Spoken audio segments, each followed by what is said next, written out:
আর হরিণ 100 কিলোমিটার বেগে ছোটার পরেও সে ধরা খেয়ে যাবার ভয়ে বারবার পেছনে তাকায়, আর পিছনে তাকার কারণে ওর গতিটা স্লো হয়ে যায় আর সিংহের হাতে বধ হয়ে যায়।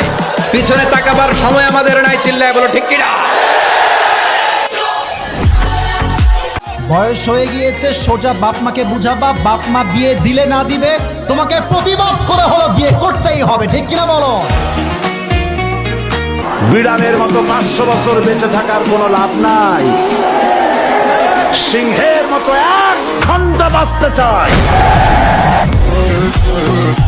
হ্যালো গাইস, কেমন আছেন সবাই? আশা করছি প্রত্যেকেই ভালো আছেন। গাইস, নতুন ভিডিওতে আপনাদের সকলকেই স্বাগত জানাচ্ছি। আজকের এই ভিডিওতে আপনারা দেখবেন বাংলাদেশি বক্তাদের বিশ্বকাপানো কিছু ভাইরাল বক্তব্য, যে ডায়লগগুলো মুহূর্তে কাঁপিয়ে দিয়েছিল সোশ্যাল মিডিয়ার বিভিন্ন প্ল্যাটফর্ম। যে যারা সেলফি উঠায়, মানে নিজের ছবি নিজে উঠায়, ও তার সিরা অপ্রতিবন্ধী, ওর ব্রেনের সমস্যা, ও ভালো ডাক্তার দেখানো দরকার, প্রয়োজনে পাবনা। এখন নিজে ঠুস করে ওরাল দিছে, বলছিল শেখের বেটি পালায় না, তুই পালাইছিস, তোর 14 গোষ্ঠী সব পালাইছিস। স্বপ্ন মানে পাশে থাকা, স্বপ্ন মানে কি? পাশে থাকা, তার দায়িত্ব নেয়া, রেসপন্সিবিলিটি নেয়া, তাকে খাওয়ানো, তার ভরণ পোষণ দেয়া। কেউ যদি আপনার স্ত্রীর দিকে খারাপ চোখে তাকায়, আপনি তার চোখটা পর্যন্ত তুলে ফেলবেন, এর নাম বিয়ে। সুতরাং গাইস, আমাদের সাথে আপনিও বাংলাদেশি জনপ্রিয় ইসলামী বক্তাদের রাজনীতিক প্লাস মোটিভেশনাল ভাইরাল বক্তব্য একসাথে এক ভিডিওতে দেখে উপভোগ করতে চাইলে সম্পূর্ণ ভিডিওটি দেখার বিশেষ অনুরোধ রইল, কেননা ভিডিওর শেষে থাকা বক্তার বক্তব্যগুলো শুনলে গায়ে কাটা দিয়ে উঠবে। ইসলামের বিরুদ্ধে, নবীর বিরুদ্ধে একটু শব্দ করলে বাংলাদেশের কাউকে সাথ দেওয়া হবে না। ও যুবকরা, সমাজ তোমাদের জন্য গর্ব, সমাজ তোমাদেরকে দিয়ে গর্ব, এবং এই ভোটের জন্য তোমাকে লড়তে হবে। সেই লড়াইয়ে তোমার পাশে আমি এবং আমরা থাকবো ইনশাআল্লাহ। একটা মাইকম্যান এই শীতকালের সিজনে এমন কোনো দিন নেই যেদিন সে ওয়াজ শোনে না। এদেশের ওয়াজ যদি মানুষের খুব বেশি একটা কাজে আসতো, সবার আগে ও সবচাইতে ভালো মানুষ।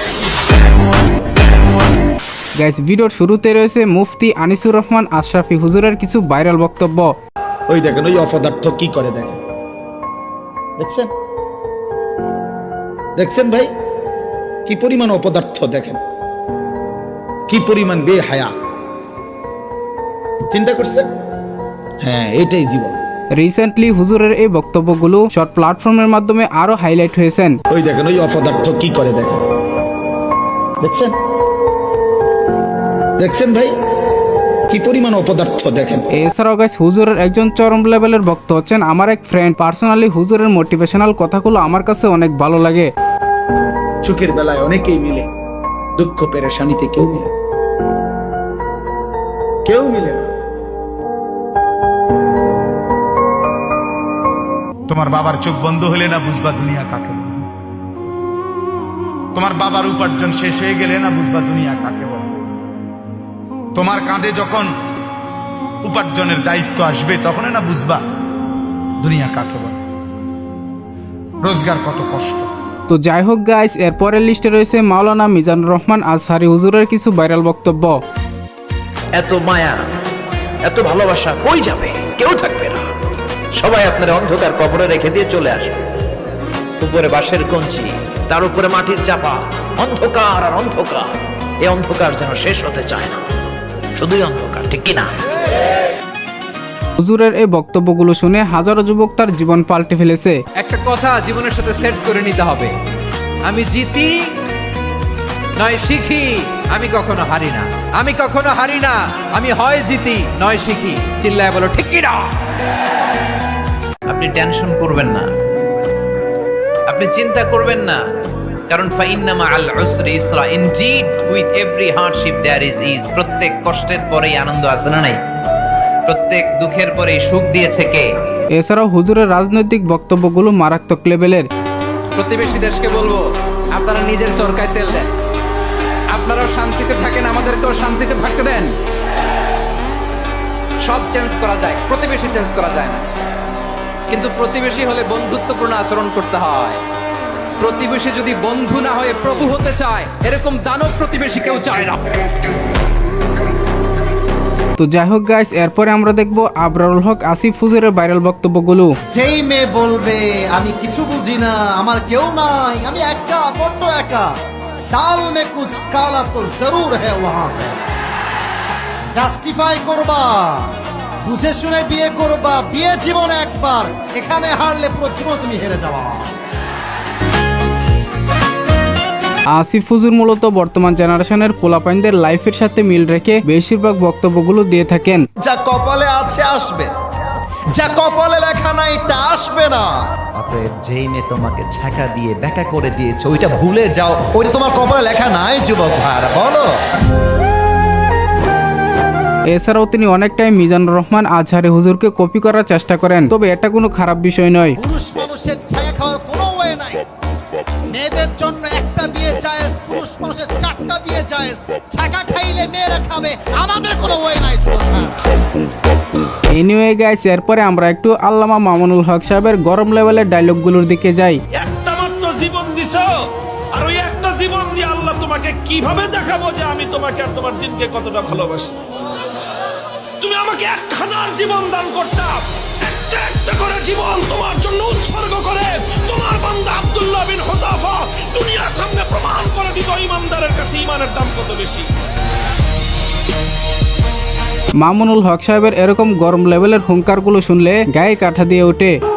কেউ যেন আল্লাহর জমিনে কথা মনে না করেন যে আপনি ইসলামের পক্ষে না দাঁড়ালে ইসলামের কাজ হবে না। কেউ যেন কথা মনে না করেন আপনাকে বাদ দিয়ে আপনার জমিনে কোনো কিছু হতে পারে না। কেউ যেন কথা মনে না করেন কোন ভূখণ্ডে তাকে মাইনাস করে কোনো কিছু হতে পারে না। আমার আল্লাহ 1000বার কথা প্রমাণ করে দিয়েছেন। অনেক প্রভাবশালীকে আমার আল্লাহ কানে ধরে উৎখাত করে দিয়ে দুর্বল মানুষের দ্বারা আল্লাহ তার দিনকে চিন্তা করে দিয়েছে। এছাড়া হুজুরের রাজনৈতিক বক্তব্যগুলো ছিল অন্য লেভেলের। এবার ইসলামী দলগুলোর ঐক্যবদ্ধ আন্দোলনের মধ্য দিয়ে গোটা বাংলার তাওহীদি জনতা জেগে উঠেছে।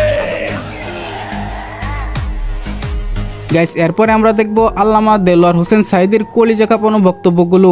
এ কথা বিশ্বাস করো, বাংলাদেশের মুসলমানদের শরীরে এক বিন্দু রক্ত থাকতে শয়তানের তৈরি করা ধর্মনিরপেক্ষ মতবাদ বাংলার জমিনে কায়েম হতে দেওয়া হবে না, হবে না। আসলে এরকম একটা সাহসী ইসলামিক বক্তাকে হারিয়ে আমরা খুবই শোকাহত। আল্লাহ পাক উনাকে জান্নাতুল ফেরদৌস নসিব করুক, আমিন। বিড়ালের মতো 500 বছর বেঁচে থাকার কোনো লাভ নাই, সিংহের মতো 1 ঘন্টা বাঁচতে চায়। উনার প্রত্যেকটি কথাই ছিল আগুনের গোলার মতো। জামাত ইসলামী এই দেশে নতুন ভুইভোর নয়, এদেশের কচুরি পানা নয়। 1.25 শতাব্দী ধরে জামাত ইসলামী এদেশে কাজ করছে। বোমা মারার রাজনীতি জামাত ইসলামী করে না। যাই হোক গাইস, এরপর আমরা দেখবো মাওলানা রফিকুল ইসলাম মাদানী হুজুরের রাজনৈতিক বক্তব্যগুলো। ফজলুর রহমানের মনোনয়ন বাতিল করেন। যদি আপনারা ইসলামের পক্ষে প্রমাণ করবার চান, যদি আপনারা এই দেশের আলেম উলামা ইমাম তাওহীদি জনতার পক্ষে প্রমাণ করতে চান, তাহলে ফজলুর মতো পাগলকে মনোনয়ন বাতিল করেন। তিনি তার সাহসী বক্তব্যের জন্য বেশ কয়েকবার জেলও খেটেছিলেন। আল্লাহকে নিয়ে রাসূলকে নিয়ে কটূক্তি করা, এগুলা যদি তোদের বাক স্বাধীনতা হয়, তোদের কল্লা ফেলে দেওয়া আমাদের হাত স্বাধীনতা। রাজি আছেন না ইনশাআল্লাহ? আমরা ওপেন বলি, তোরা ওপেন বলতেছিস, আমরাও ওপেন বলি। আল্লাহ এবং রাসূলকে নিয়ে অবমাননা কইরা বাংলাদেশে কেউ টিকতে পারে না, তোরাও পারবি না। এমনিতে এই হুজুরের কথাগুলো অনেক ভালো লাগে। আপনার কাছে কেমন লাগে তা কমেন্টে জানাবেন। ডক্টর মোহাম্মদ ইউনূস সাহেব প্রধান উপদেষ্টা এবং তার প্রেস সচিব শফিকুল ইসলাম বিবৃতি দিয়েছে তারা নাকি এই বাউলদের উপর যারা ইয়া করেছে তাদেরকে সারাশি অভিযান চালাবে গ্রেফতার করবার জন্য। হাসিনার বাপের দেশ মনে করতো হাসিনা, এখন যদি ইউনূস সাহেব মনে করে তার বাপের দেশ, হাসিনা তো ভারতে পালানোর জায়গা পাইছে, আপনি আমেরিকা পর্যন্ত যাওয়ারও সময় পাবেন না। গাইস, এরপরে আমরা দেখব জামশেদ মজুমদার হুজুরের মোটিভেশনাল বক্তব্যগুলো। মুসলমান হয়ে মরো ভাই, এই যে আগুনে জ্বলে যদি পুড়ে আল্লাহ ছাই করে দেয়, ওটাকে আল্লাহ আবার জীবনের নদীতে ধুয়ে পবিত্র করে জান্নাতে ঢুকাই দেবে। আল্লাহর হয়ে মরো, আল্লাহর হয়ে মরো, সালাত ছাড়া বিকল্প নাই। আমি কি তোমাদেরকে জাহান্নামে ফেলতে আসছি এটাকে মনে করো? আমার নিজের গ্যারান্টি আছে আল্লাহ আমাকে আশ্রয় দিক। আমি আল্লাহর কাছে দোয়া করি, আল্লাহ আমাকে ও তোমাদেরকে ক্ষমা করে দিক। আমাকে আমার যত গুনাহ আছে, তোমাকে তোমার যত গুনাহ আছে, আমার মতো করে আমার যে যে গুনাহগুলো আছে, তোমার মতো করে তোমার যা যা গুনাহ আছে, আল্লাহ সবগুলো মাফ করে দিক। আমি এই দোয়া করি। হুজুরের এই অসাধারণ কথাগুলো সত্যিই কলিজায় গিয়ে লাগে। একটা মাইকম্যান এই শীতকালের সিজনে এমন কোনো দিন নেই যেদিন সে ওয়াজ শোনে না। এদেশের ওয়াজ যদি মানুষের খুব বেশি একটা কাজে আসতো, সবার আগে ও সবচাইতে ভালো মানুষ। আমি বিলিভ করি প্যান্ডেলওয়ালা, মাইকওয়ালা আর স্বেচ্ছাসেবক ভলান্টিয়ারদের সবার আগে কাজে আসতো।